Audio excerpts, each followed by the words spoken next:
এই শীতকালে ফুলকপি আর বাঁধাকপি খেতে খেতে খেতে খেতে আমাদের পেটে হাজা পড়ে যাচ্ছে। আমার মা পারলে সরস্বতী পুজোর ফুলকপিও মনে হবে যেন এখন থেকেই কিনে রেখে দিয়েছে। মানে অল টাইম আমার ঘরে 4-5টা ফুলকপি থাকবে, 2-3টে বাঁধাকপি থাকবেই।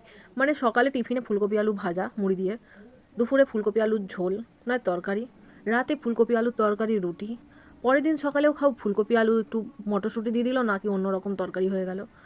দুপুরেও সেম বাঁধাকপি, কি ফুলকপি, ফুলকপি বাঁধাকপি, ফুলকপি বাঁধাকপি খেতে খেতে খেতে খেতে আমাদের মুখে এবার হাজা ধরে যাচ্ছে। সিরিয়াসলি আমরা লিটারালি পাচ্ছি না। ফুলকপি আলু মাছ দিয়ে ঝোল হচ্ছে কোন দিন, একদিন নিরামিষের দিনও ছাড়ছে না, নিরামিষের দিনও ফুলকপি আলু পোস্ত হবে, ডাল হবে, ভাত হবে।